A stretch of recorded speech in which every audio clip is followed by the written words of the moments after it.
bukan dipakai, dimanfaatkan atau diminta untuk mendukung kebijakan ini. Berhadapan dengan siapa? Dengan pemerintah untuk akhirnya diambil keputusan oleh Pak Jokowi. Tapi siapa penentang utamanya itu adalah Luhut Binsar Panjaitan namanya. Nggak tahu Anda kenal nggak tuh? Siapa dia? Dialah yang menolak. Sampai waktu awal Januari tahun ini, PLN itu mengalami kelangkaan pasokan batu bara untuk pembangkit dan mengancam terjadinya pemadaman listrik terhadap 10 juta pelanggan.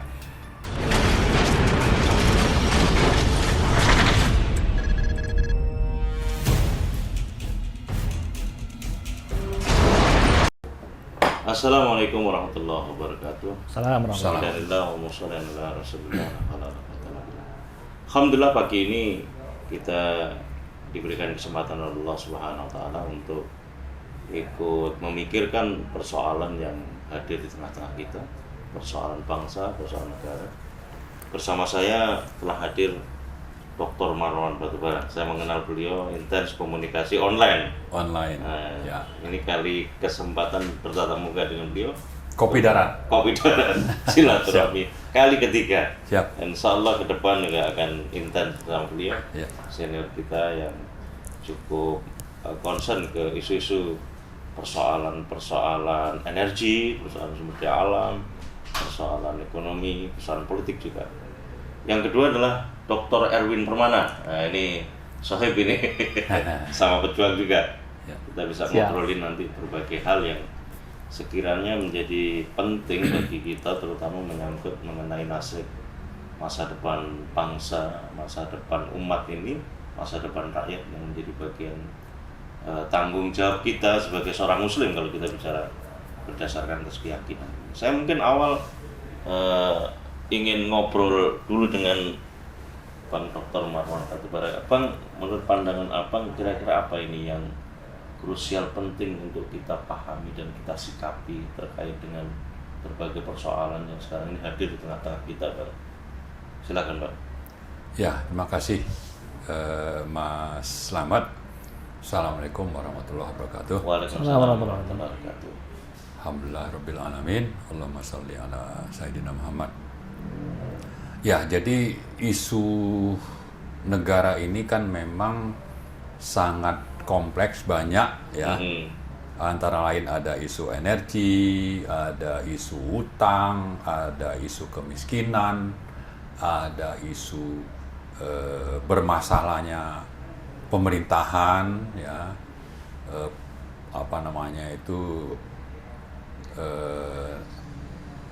lembaga-lembaga yang harusnya mengelola pemerintahan ini yang sudah diatur dalam Undang-Undang Dasar itu dalam prakteknya itu sudah sangat jauh menyimpang. Karena itu masalah-masalah yang saya sebut di awal itu jadi semakin parah. Ya, tadi energi kah, kemiskinan kah, hutang kah, dan sebagainya. Karena memang pengelola negaranya ini sangat-sangat bermasalah. Gitu. Nah, tapi kalau kita bicara misalnya sedikit tentang energi, kalau kaitan dengan BBM misalnya, kita sudah mendengar ada rencana kenaikan harga. Yang kalau kita lihat secara objektif, dengan konsumsi sekitar 1,6 juta barrel per hari, sementara produksi kita itu sekitar 700.000 barrel per hari, lalu harga minyak dunia itu naik, maka seandainya harga BBM itu naik, kita bisa mengerti, ya. Kecuali memang kita punya uang yang banyak untuk mensubsidi. Tapi kalau dengan tadi saya sebut utang kita sudah semakin besar dan produksi memang terus turun, harga minyak dunia itu kan kalau kita impor ya sesuai dengan harga di luar berapa. Artinya kan uang yang dibutuhkan untuk mensubsidi itu sangat besar. Jadi kondisi kita dalam misalnya 10-15 tahun terakhir, kalau harga minyak dunia naik, kita ngerti bahwa ini BBM juga bisa relevan lah, oke, kalau mau dinaikkan. Yang jadi masalah adalah kita harus mendidik masyarakat untuk menjelaskan bahwa ini isu bersama. Kemudian yang kedua, dengan kondisi APBN yang terbatas, maka mestinya kita harus memilih sistem subsidi yang sedemikian rupa sehingga orang-orang yang memang tidak mampulah yang diutamakan untuk disubsidi. Artinya apa? Artinya jangan mensubsidi barang, tapi subsidilah orang, subsidi tepat sasaran. Dengan begitu, uang APBN untuk mensubsidi energi atau BBM itu, termasuk juga listrik atau gas, itu bisa di APBN itu tidak setinggi kalau itu subsidinya lewat barang. Kalau barang artinya kaya miskin itu dapat subsidi dari APBN. Kalau kita negara kaya, silakan saja Anda mau subsidi orang mampu pun. Tapi kalau tidak ya, ini kan harusnya kita bisa memilih dan menerapkan supaya yang disubsidi itu orang yang tidak mampu saja. Kalau yang mampu ya sudahlah, harap mengerti supaya mereka juga berhemat. Kalau Abang sendiri melihat subsidi, kebijakan subsidi terhadap barang bukan kepada orang itu seperti apa sih pertimbangannya dijadikan sebagai sandaran pemerintah? Ya, ini kan ada banyak isu ya. Bisa saja karena politik mereka takut. Tapi bisa juga di sisi lain itu ada mafia yang memang berkepentingan supaya mereka bisa impor terus. Padahal kalau misalnya subsidinya berkurang, lalu dikembangkan energi alternatif, itu kan impor bisa berkurang. Ya, subsidinya tidak sebesar kalau itu subsidi barang. Artinya ada penghematan dari subsidi yang tadinya untuk barang itu untuk dipakai mengembangkan energi baru terbarukan. Misalnya untuk sebagai alternatif supaya konsumsi BBM itu berkurang. Tapi kan itu tidak dilakukan. Oke, ada B30. Nah, ini kan mestinya juga harus dipilah-pilah lagi. Ya kan? Nah, tapi kan itu tidak terlalu jelas gitu. Sama juga dengan listrik. Gitu. Yang ada cuma ya sudah, pokoknya ini kita lanjutkan saja subsidi barang. Tapi untungnya kalau listrik itu pemisahan antara mampu tidak mampu itu lebih gampang. Karena ada kelasnya itu, kelas tarifnya itu. Kelas tarif dan orangnya kan tidak moving. Tinggalnya ya di situ-situ aja. Tapi kalau mobil, nah tapi meskipun BBM itu dikonsumsi oleh motor atau mobil yang bergerak, dengan teknologi yang sekarang aplikasi IT, sebetulnya itu bisa juga. Abang sendiri melihatnya nanti tren kenaikan BBM itu seperti apa, Bang? Ke depan di tengah, saya dapat informasi kalau kebijakan subsidi itu semakin hari semakin dieliminasi kan? Subsidi itu akan semakin habis, semakin hilang. Makin habis. Iya, itu tadi saya bilang. Itu tadi saya bilang, kita kalau dengan uang APBN yang terbatas seperti itu, kita mestinya menggunakan APBN itu secara efektif dan efisien. Saya tidak melihat bahwa dengan subsidi barang, meskipun orang semuanya menikmati, itu cara yang efektif dan efisien kalau APBN itu dipakai seperti itu, tidak memilah-milah. Kalau misalnya dipilah-pilah, itu kan anggaran subsidi energinya bisa turun, tapi bisa kita pakai penghematannya untuk mengembangkan yang lain, termasuk mengentaskan kemiskinan, membangun infrastruktur, mengembangkan misalnya kawasan ekonomi khusus supaya satu daerah yang tertinggal itu bisa punya kesempatan untuk tumbuh secara ekonomi dan rakyat juga bisa dapat lapangan kerja dan sebagainya. Tapi kalau Anda punya uang yang sudah terbatas, Anda pakai untuk sesuatu yang tidak dipilah-pilah, ya kan?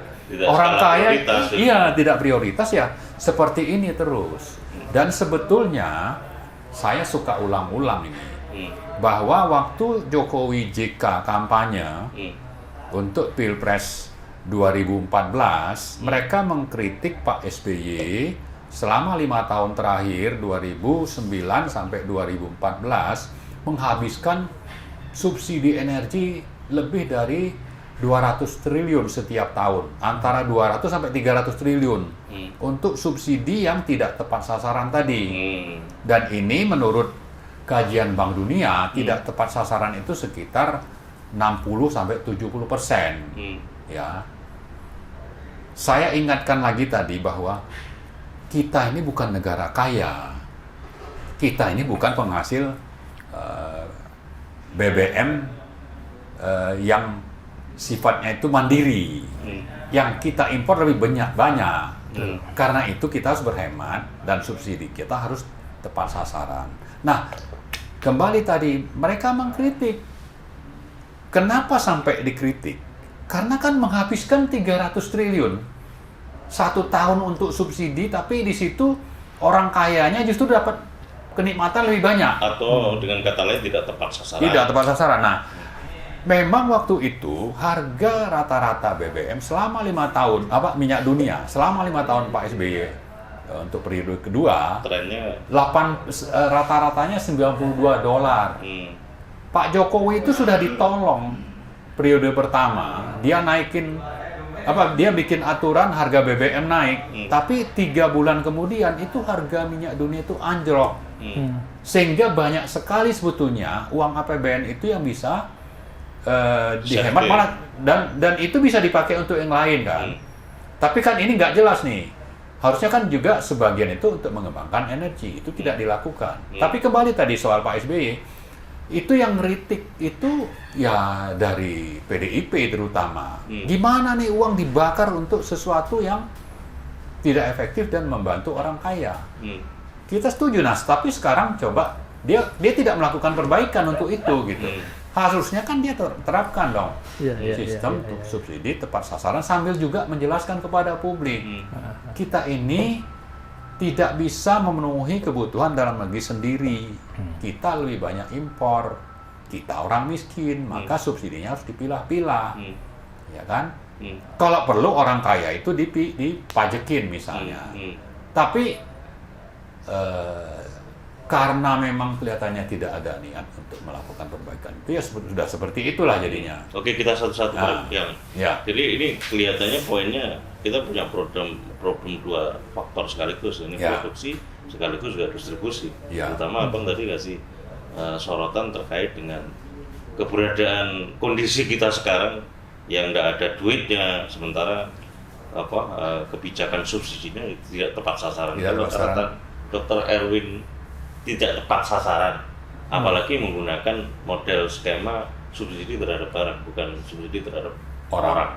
Dan kalau terhadap orang pun kan nanti pekerjaan selanjutnya adalah pengelolaan database, kira-kira mana saja yang kira-kira priority untuk. Saya coba beralih ke Dr. Erwin. Apa catatan Anda soal persoalan ini? Karena persoalan ini persoalan ekonomi ini, betul. Makro, ekonomi, mikro. Apa kira-kira komen Dr. Erwin? Makasih Cak, ini baru perdana ini kita ketemu di darat dengan Cak Slamet. Ternyata setelah ketemu orangnya baru BBM ini, belum minyak goreng ini. Auranya jenggot putih gitu ya. Radikal ya, rapat terdidik berakal. Ya, terkait dengan ini subsidi BBM, panjang lebar tadi disampaikan oleh Bang Marwan. Ya memang itu nggak bisa dibantah ya, dalam setiap program subsidi itu termasuk subsidi BBM, termasuk juga subsidi gas, itu ada saja kebocoran-kebocoran Bang. Saya pernah melakukan penelitian terkait dengan gas 3 kg, itu kebocorannya banyak. Oh, lebih banyak bocor. Lebih banyak lagi. Jadi ketika minyak tanah ya dihapuskan, terus kemudian kan beralih ke gas 3 kg itu kebocorannya tinggi ternyata. Sama dengan BBM, kebocoran juga tinggi. Akhirnya karena ini menjadi sebuah siklus. Iya, siklus Cak. Akhirnya memang kita akan senantiasa dibuat berkeringat menghadapi persoalan yang sama secara konsisten dari waktu ke waktu secara terus-menerus gitu. Nah, pada akhirnya memang saya secara akademis ini berpikir jangan-jangan ada yang salah dalam kita mengalami orientasi yang salah, disorientasi yang salah dalam pengelolaan negara. Kalau kepemimpinan rasa-rasanya sudah seringlah berganti dengan berbagai macam background, dengan berbagai macam kompetensi gitu. Secara ekonomi kan orang senantiasa mengatakan bahwa ekonomi yang baik itu memberikan kesempatan yang sama kepada semua orang untuk bersaing, berkompetisi di pasar. Kan begitu secara filosofinya. Ya. Kesempatan bersaing diberikan secara sama, tapi anehnya artinya kan ini individualistis ini. Ini ekonomi yang sangat individualistis. Tapi di ujung indikatornya itu nggak pernah indikator individualistis. Ya. Indikator yang dipakai itu senantiasa indikator makro gitu. Pertumbuhan ekonomi. Padahal dari awal memberikan kesempatan yang sama kepada individu untuk bersaing di pasar, berbisnis, mestinya di ujung indikatornya juga indikator individu. Ya, Berapa orang yang sejahtera? Berapa orang yang miskin gara-gara ekonomi ini? Kenapa indikatornya itu indikator makro? Padahal kita berangkat dari paradigma mikro gitu. Mestinya kalau paradigmanya itu mikro di awal, di ujung juga paradigmanya mikro indikatornya itu. Kalau ternyata kemudian secara jujur memang ekonomi ini nggak berguna memberikan kesejahteraan, mendistribusikan keadilan kepada orang secara merata, artinya konsepnya memang nggak berguna.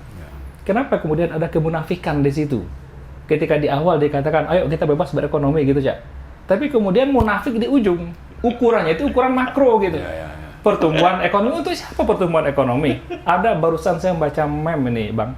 Sebetulnya indikator pertumbuhan ekonomi itu apa saja sih? Indikator pertumbuhan ekonomi itu, jadi ekonomi itu dikatakan bertumbuh jika total barang dan jasa yang dihasilkan dalam tahun berjalan sekarang ini lebih besar dibandingkan dengan total barang dan jasa tahun sebelumnya. Gitu. Jadi kalau lebih banyak ya total semua barang dan jasa. Barang plus jasa gitu. Itu lebih banyak dibandingkan dengan tahun sebelumnya, maka itu. Tapi masalahnya adalah, dan juga banyak masalah itu dikritik oleh pakar ekonomi dunia. Berarti Gini rasio nggak nggak dimasukkan menjadi bagian dari indikator. Iya, itu salah satunya Gini rasio untuk mengukur gap gitu kan. Nah, masalahnya Cak Slamet, pertumbuhan ekonomi itu dikritik oleh banyak pakar. Itu untuk siapa? Misalnya gini, dalam satu kawasan ada 1.000 orang misalnya, yang kaya satu orangnya kaya 1 triliun.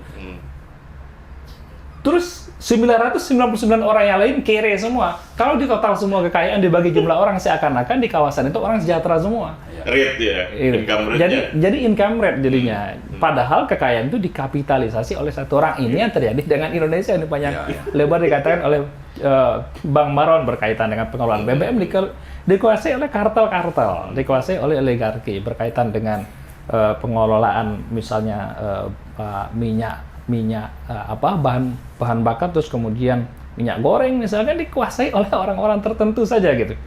Ya kan, Indonesia alamnya subur, kekayaan alamnya melimpah, walaupun sumber bahan bakarnya sudah mulai terkuras dan kita impor dalam hal bahan bakar, itu kan alam kita yang lain itu banyak, tapi masyarakatnya miskin luar biasa. Berbicara tentang masalah bangsa ini, di samping indikator-indikator yang disampaikan oleh Bang Marwan tadi itu, rasa-rasanya nggak akan sulit kita mencari masalah negeri ini. Kita keluar pagar saja di rumah kita, udah ketemu masalah itu. Orang yang kere di lingkungan kita ada berapa, orang yang belum makan, anaknya nggak sekolah, ya anaknya putus sekolah di masa sekarang ini. Ini luar biasa banyak. Sekitaran kita ini banyak masalah di luar gedung kita ini. Ya mungkin pengamen udah nggak banyak, Jakarta sekarang masih ada banyak pengamen kan, orang yang begini gitu. Ini kan indikator makro. Yang harusnya secara jujur ini juga diukur gitu loh. Berapa orang sih orang Indonesia nyawanya yang melayang? Satu nyawa itu nggak bisa dibeli dengan berapa triliun pun gitu. Nyawa itu yang paling mahal. Mestinya itu yang menjadi concern kesejahteraan individu ini kan nggak terjadi sekarang. Jadi berubah pembangunan itu bukan kepada pembangunan senternya pada manusia, justru pembangunan itu untuk material sekarang ini, untuk barang. Nah ini yang menurut saya mengalami semacam disorientasi, ya, yang sudah parah disorientasinya gitu. Ya, maka ini tugas kita bersama, betul dikatakan di prolog tadi oleh Cak Slamet, ini tugas kita bersama sebagai satu bentuk edukasi dan bangun secara bersama, walaupun sebagian besar banyak orang yang barangkali nggak tahu atau pura-pura nggak tahu atau mungkin tutup mata barangkali Bang, ya. Kan dia nyaman dengan kondisi yang ada, atau berusaha pura-pura nyaman, nggak nyaman juga gitu. Cuma pura-pura nyaman sajalah kalau bicara nanti ya entah gimana gitu. Maka kita nggak boleh sebagai muslim bersikap seperti itu. Dr. Erwin sudah masuk ke paradigma. Ilustrasi menggambarkan persoalan paradigma. Kita kembali ke yang lebih rinci lagi, Bang. Kita kan tadi ngobrol BBM, sekarang coba minyak goreng, Bang. Seperti apa problem pokoknya, problem ilustrasi persoalannya, Bang? Saya sedikit mau mengklarifikasi yang pertama tadi ya. Jadi saya kalau bicara tadi subsidi tepat sasaran, itu jangan nanti diartikan bahwa saya condong untuk mendorong kenaikan harga BBM. Ini jadi tidak populer. Tidak populer. Tapi di sisi lain itu kan lebih banyak karena ada faktor-faktor yang publik itu tidak paham masalah. Sehingga kalau naik ya ini jadi sesuatu yang negatif. Dan kita yang seolah-olah tadi kan bisa dianggap nanti mendorong kenaikan. Padahal pahami dulu masalah, ini masalah besar dan berkelanjutan. Jadi kalaupun naik, ya kan, karena memang kita hidup dalam kondisi negara yang banyak utang, di satu sisi produksi dalam negeri yang terus turun, mau nggak mau ya memang kita harus terima. Tapi ada cara untuk bagaimana supaya sistem energi kita ini bisa lebih bermanfaat untuk semua. Tidak dalam kondisi yang terus-menerus orang kaya yang sudah kaya itu akan terus menikmati subsidi dari negara. Nah, caranya misalnya tadi kalau subsidi tepat sasaran, uang yang dihemat itu bisa dipakai untuk mengembangkan energi baru terbarukan di daerah, misalnya dengan tanam singkong, menghasilkan bioetanol, ya kan? Di situ ada pengurangan dengan menghasilkan BBM itu impor berkurang, ya kan? Tapi di sisi lain ada orang kerja.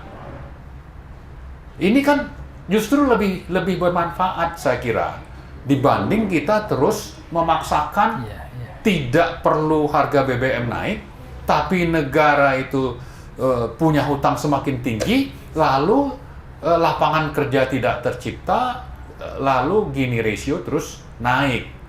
Jadi intinya yang saya sampaikan, mari kita mendidik masyarakat supaya paham masalah, tapi kita carikan solusi supaya terjadi lapangan kerja, pemerataan, dan itu kok hanya bisa dilakukan kalau pemerintah ini punya niat untuk supaya mengembangkan EBT yang padat karya. Dan modalnya dari penghematan subsidi yang selama ini disedot untuk orang kaya juga dapat. Gitu. Sasaran pendidikannya ke penyelenggara negara. Ini bermasalah. Nah, atau ke rakyat. Di sisi lain ada katanya top down atau bottom up ini. Iya, ada kepentingan lain. Mafia importir BBM itu berkepentingan.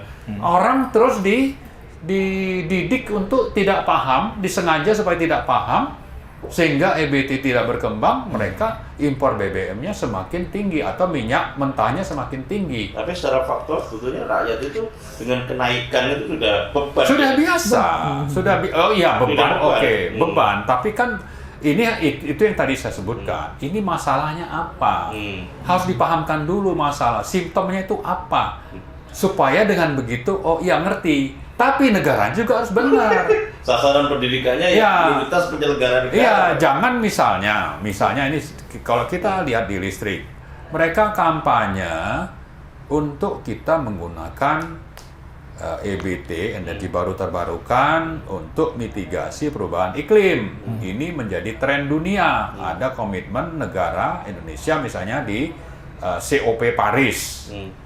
Atau di COP yang terakhir ini di Glasgow, ya kan?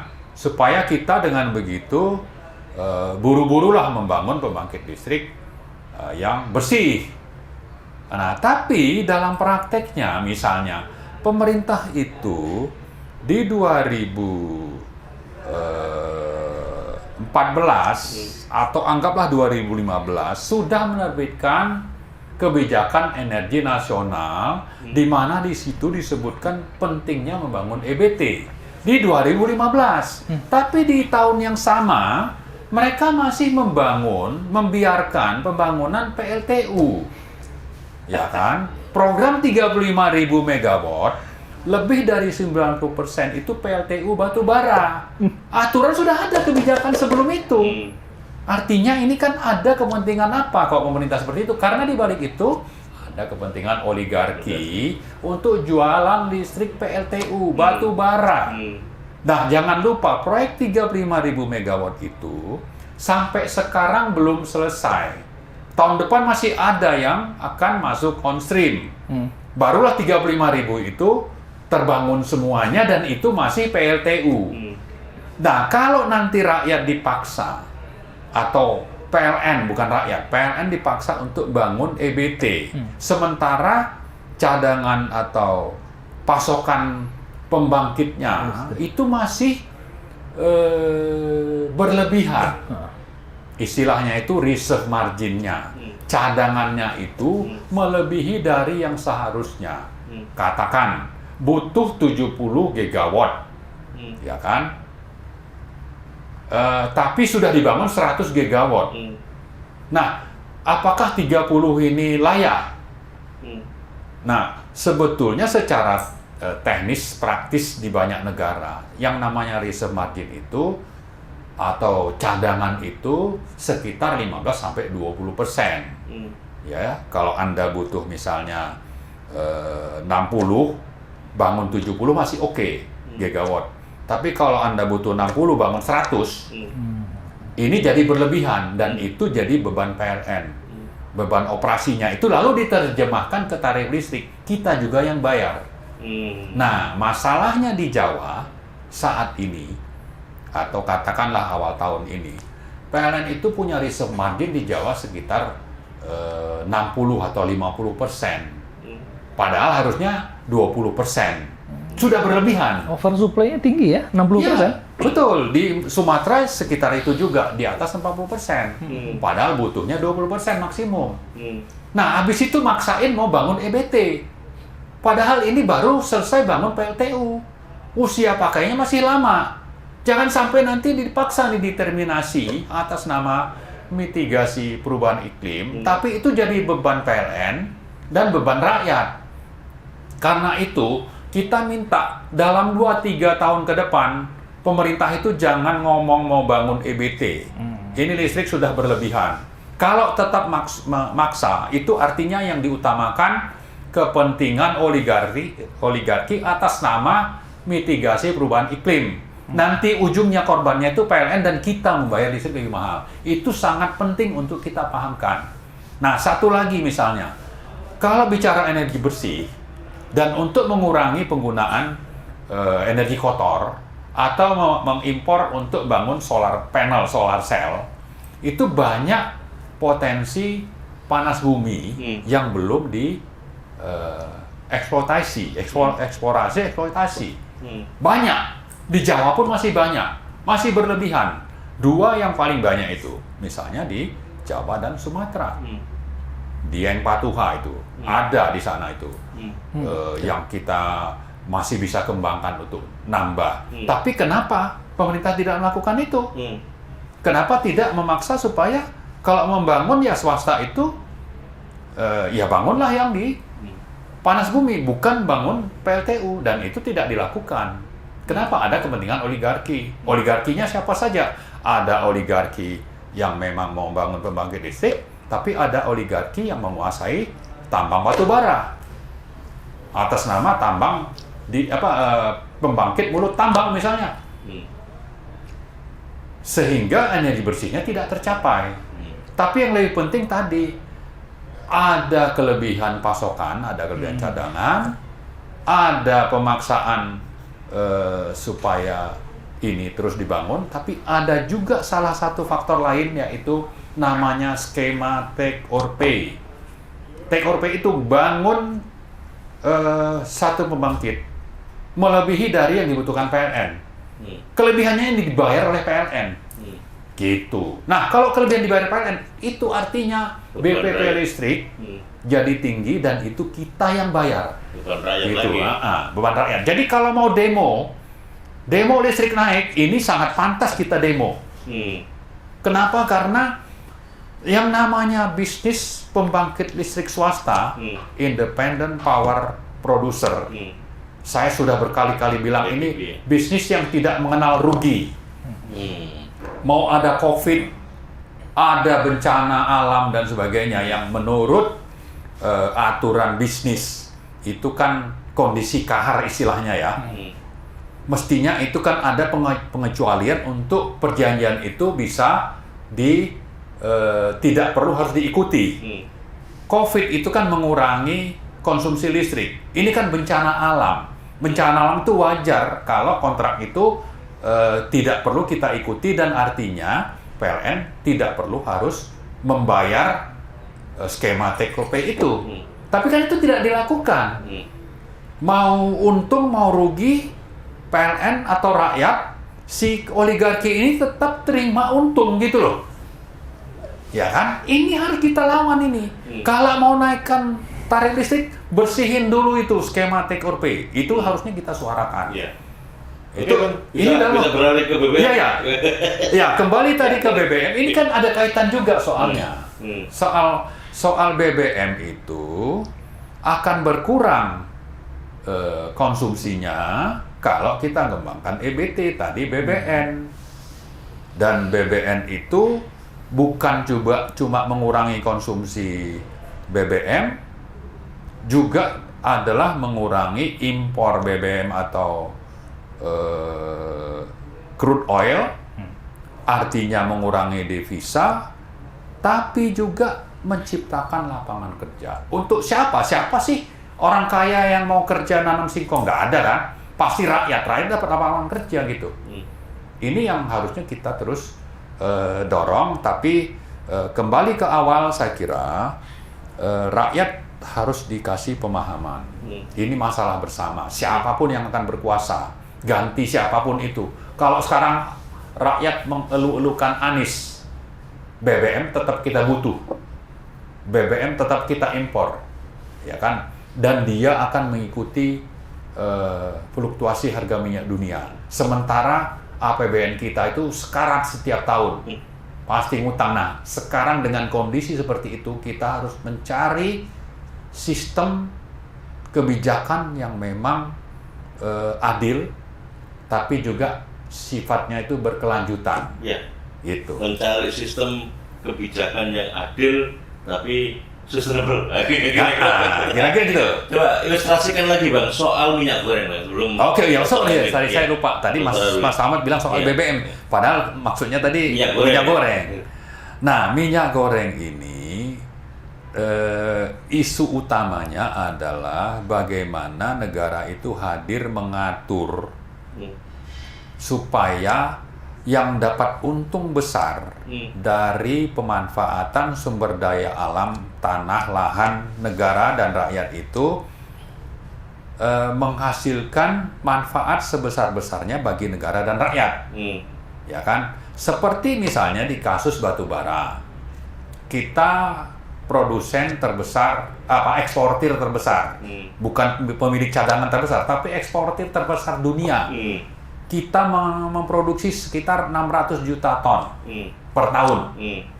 Konsumsi dalam negeri kita itu paling 120 juta ton. Dan mayoritas itu untuk pembangkit listrik batu bara. PLTU punya PLN.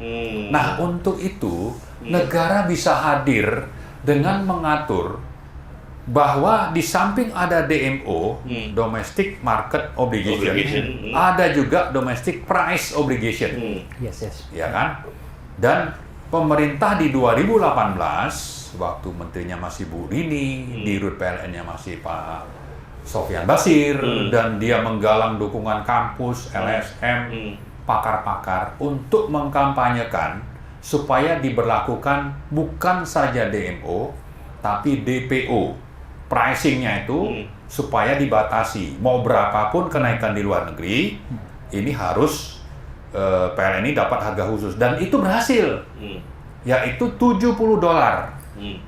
PLN itu cuma perlu bayar $70 per ton. Mau di luar negeri itu jadi 150, 200, sekarang katanya sudah $400 per ton. PLN cukup bayar segitu. Untuk apa? Untuk kalori 6.322 kilokalori. Ya. Artinya kalau nanti ada yang kalorinya lebih rendah, ada yang 5.000, itu kan otomatis dia bayar lebih rendah lagi kan. Tapi intinya adalah kenaikan harga dunia untuk PLN itu tidak, harga batu bara dunia tidak berpengaruh. Mereka tetap dapat harga khusus. Kenapa bisa seperti itu? Karena ini barang milik negara.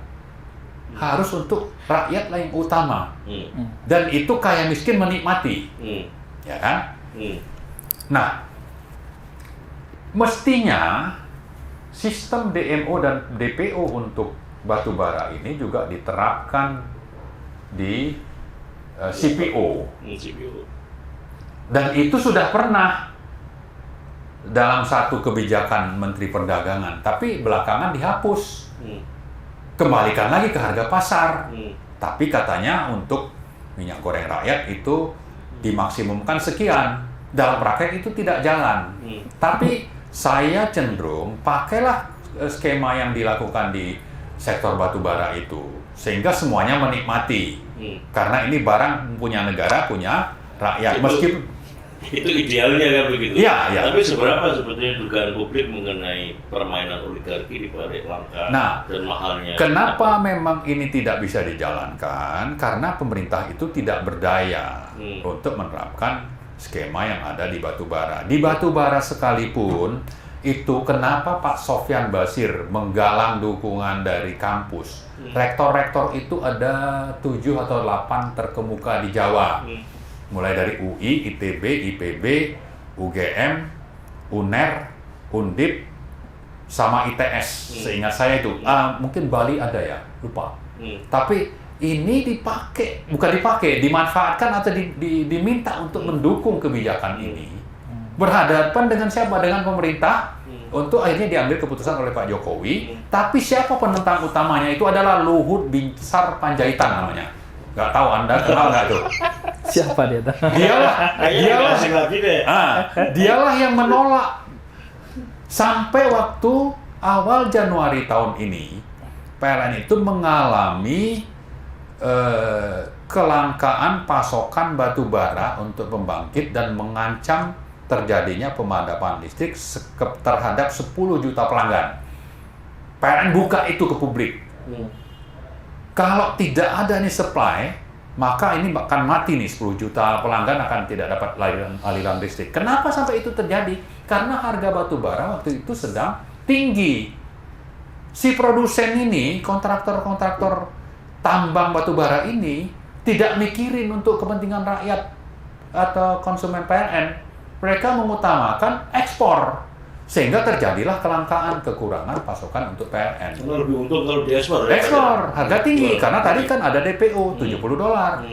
Nah, untunglah ada larangan ekspor. Tapi harganya mahal. Tidak. Harganya tadi $70. Nah, saat itu kembali lagi Luhut bicara, ini DPO ini harus dihapus.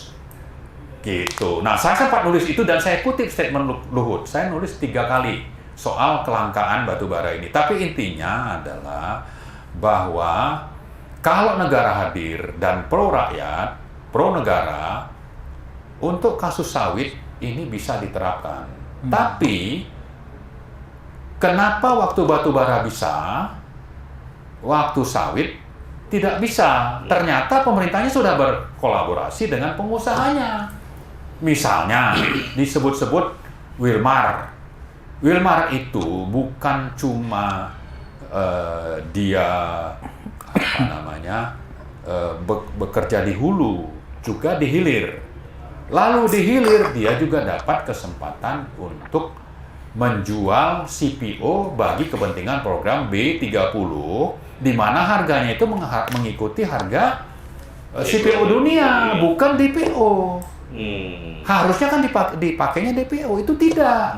Nah, tapi kenapa bisa begitu ya? Karena yang bikin kebijakannya seperti itu. Karena pembuat kebijakannya sudah berkolaborasi dengan pengusahanya. Kalau kepala otorita IKN itu gimana kasusnya? Kalau itu kan lebih banyak ke IKN, itu ada mungkin kepentingan tanah lah, ada Dia juga kepentingan pelaku minyak goreng kan juga, pengusaha minyak goreng juga. Saya nggak tahu kalau yang otorita itu saya kira orang profesional, dia kerja di Bank Dunia. Kalau wakilnya itu orang Sinarmas, nah itu yang justru itu maksudnya itu ya, bisa wakilnya. jadi ada kesana kaitannya. Tapi yang lebih penting tadi bahwa kalau batu bara itu pemerintah dalam tanda petik lebih memihak untuk kepentingan orang banyak, bisa bersikap membuat kebijakan untuk memihak orang banyak.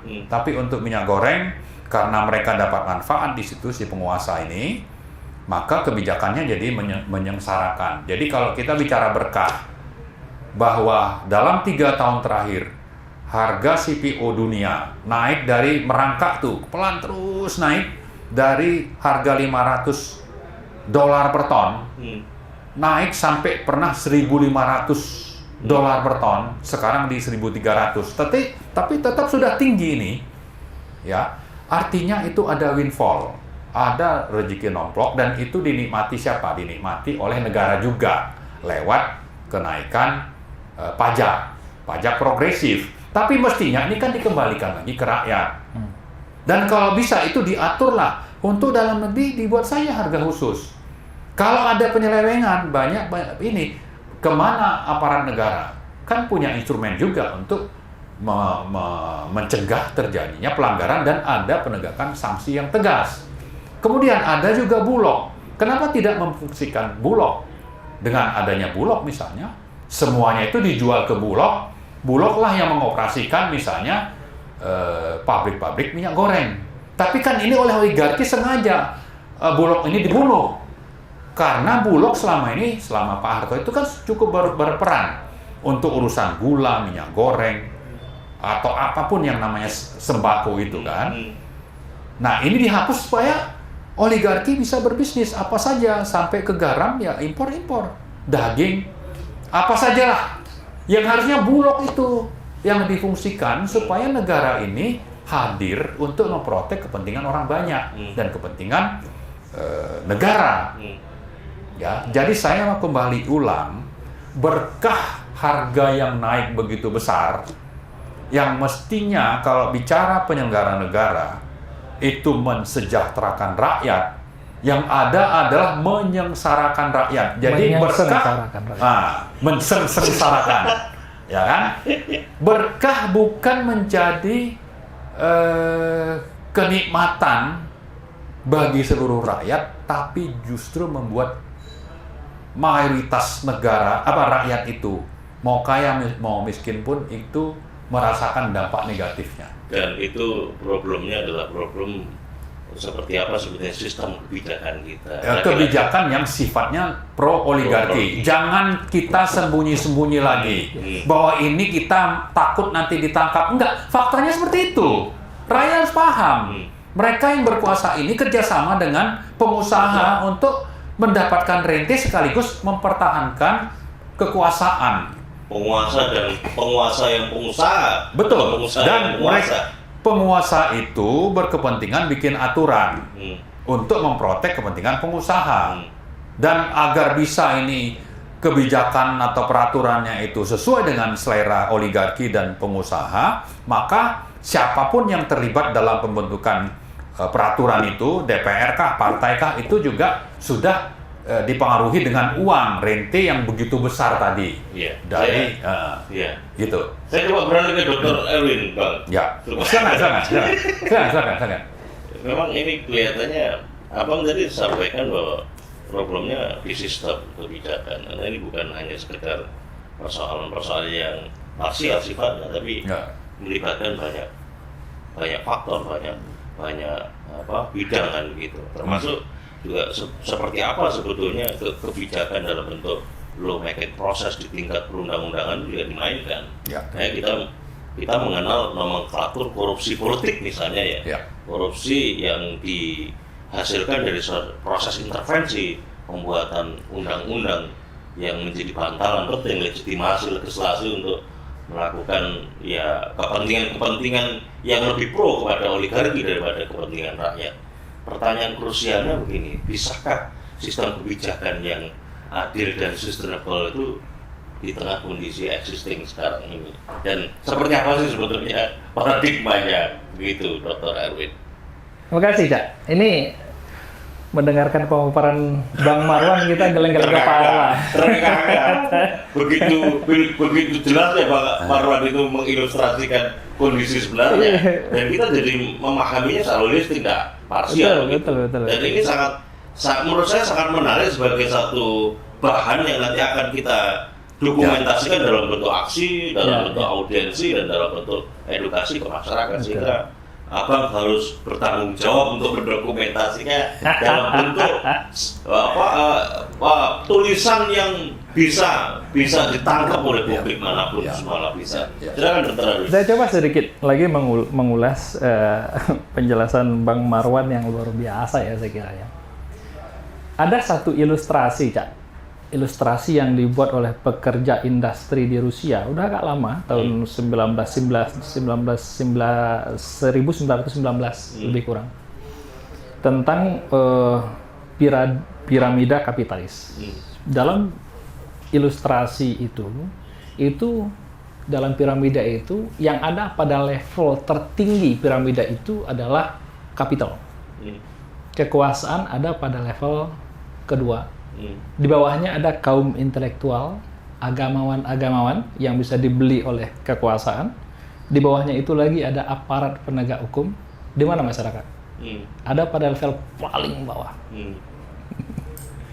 Jadi masyarakat itu pada level paling bawah dalam struktur paradigma kapitalisme. Jadi kalau Bang Marwan berkali-kali mengatakan bahwa kekuasaan itu tidak berdaya, iya. Kenapa? Yang paling berdaya itu adalah yang level paling atas, yakni kapital, oligarki tadi itu gitu. Nah, di Indonesia agak unik oligarkinya. Kenapa unik? Karena para kapital, oligarki itu sekaligus dia menancapkan dan orangnya politisi gitu. Jadi level pertama, level kedua, lu lagi. Oligarki politik sekaligus oligarki ekonomi. Di Indonesia. Katanya saya hidup peng-peng gitu.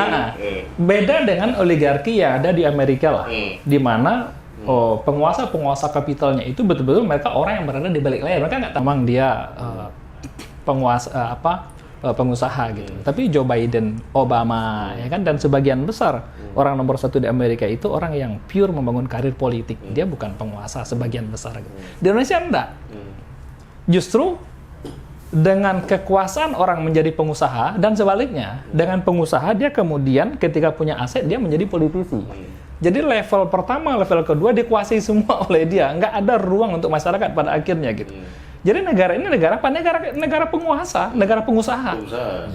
Ya kan, negara pengusaha apa yang dicari? Untung.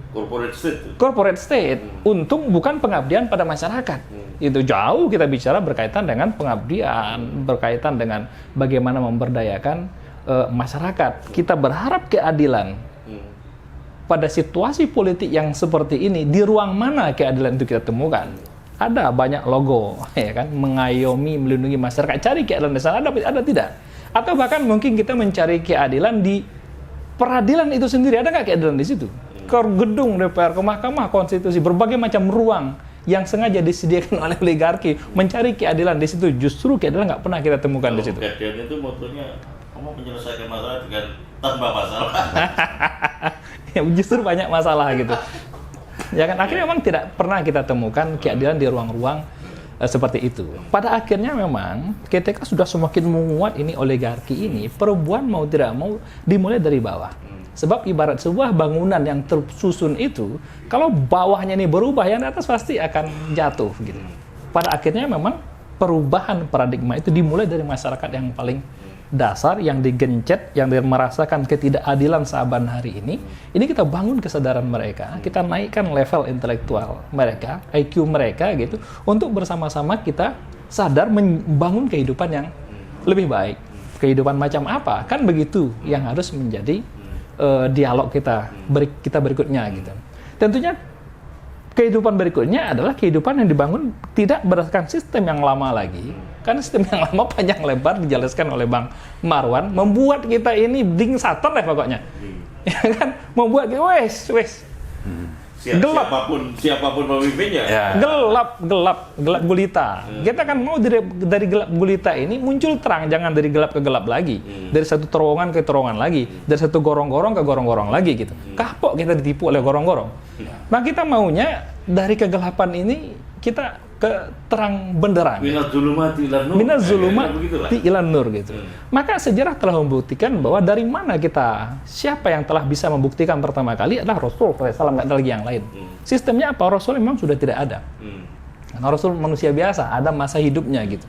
Tapi sistemnya akan bertahan hingga hari kiamat. Ada paradigma yang menarik berkaitan dengan kepemilikan.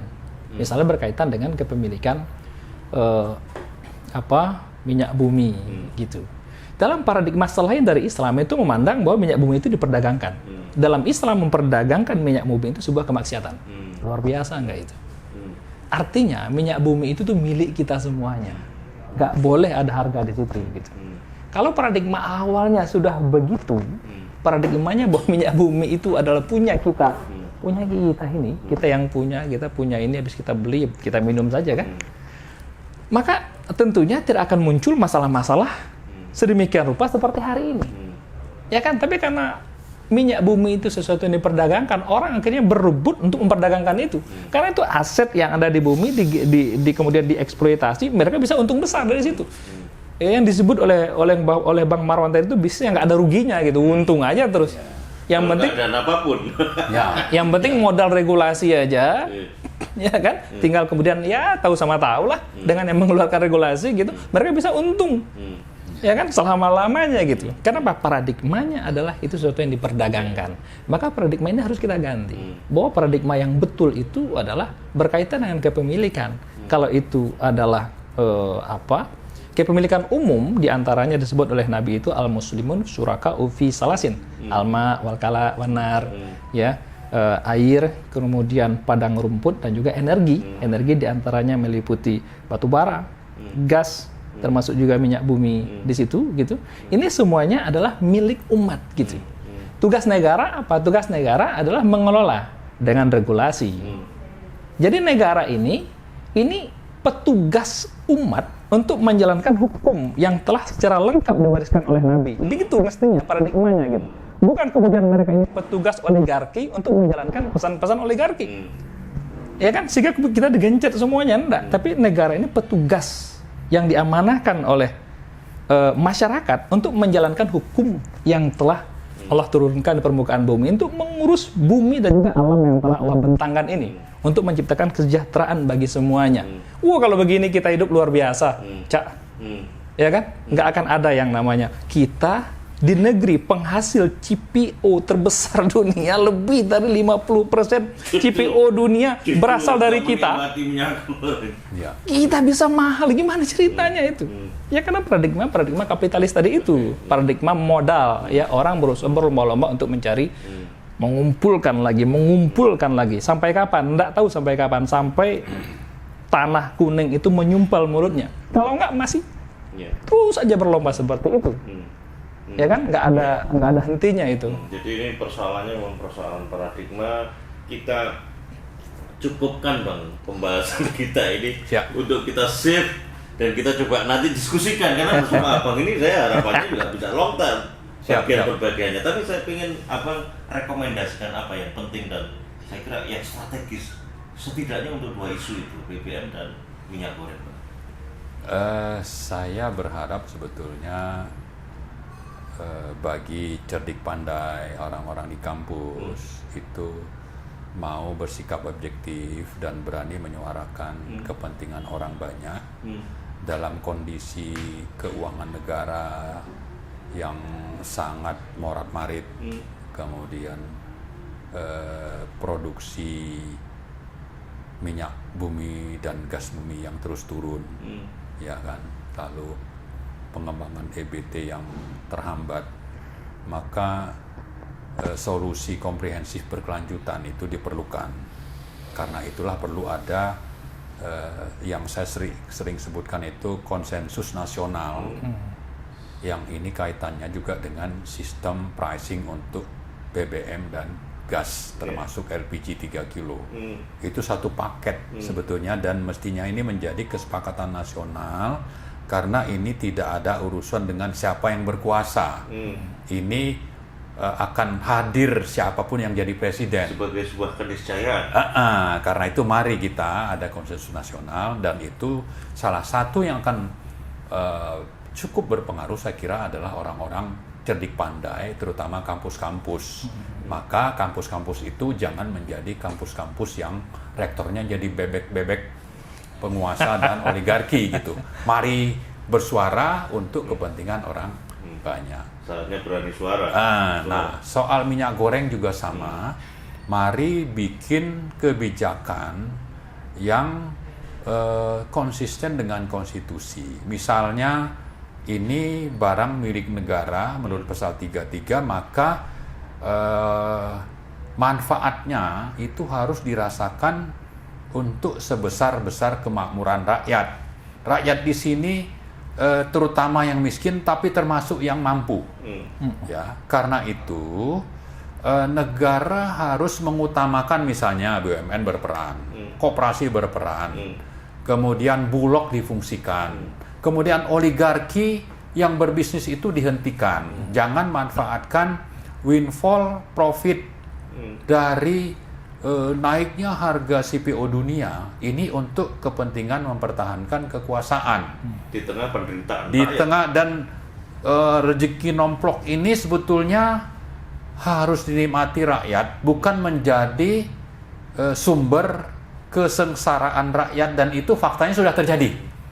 Ini harus dihentikan. Kalau ini terus dipertahankan, saya secara terbuka mengajak rakyat, apakah Anda Jokower atau kadrun, cebong atau kadrun, mari bersatu. Ini masalah bersama, bahwa rezim ini sudah mengutamakan kepentingan, terus-terusan mengutamakan kepentingan oligarki, maka harus diakhiri. Kita harus manfaatkan berkah tadi untuk kepentingan kita semua. Jangan biarkan ini rezim terus mengangkangi hak Anda yang dijamin konstitusi atas nama bahwa ini adalah presiden pilihan saya. Kalau Anda seperti itu, ya Anda sama juga. Ini Anda harus dikasih peringatan. Bebek juga. Ya kan? Sudah melanggar hati nurani sendiri, ya kan? Nah, itu mungkin ya dua hal penting yang saya harap nanti bisa kita dengar nih hasilnya seperti apa. Biar bagaimana ini harus kita sampaikan, ini perintah agama. Ini bicara soal nahi mungkar, kemungkaran di depan mata. Kalau kita diam, kita juga berdosa. Ya kan, kalau ini ada risiko, ya kita mestinya siap. Ya sudahlah, risiko kita tawakal saja sama Allah. Ya kan, bahwa Allah memerintahkan kita untuk bersuara, kita laksanakan. Ada risikonya, ya kita mudah-mudahan nanti dengan begitu kita siap, dan mudah-mudahan Allah menolong kita. Amin. Saya kira begitu. Ya, silakan sedikit aja. Silakan sampaikan. Ini forum kecil, tapi energinya saya kira besar. Tidak sedikit orang menggagas forum besar, bahkan justru tidak memberikan energi apa-apa gitu.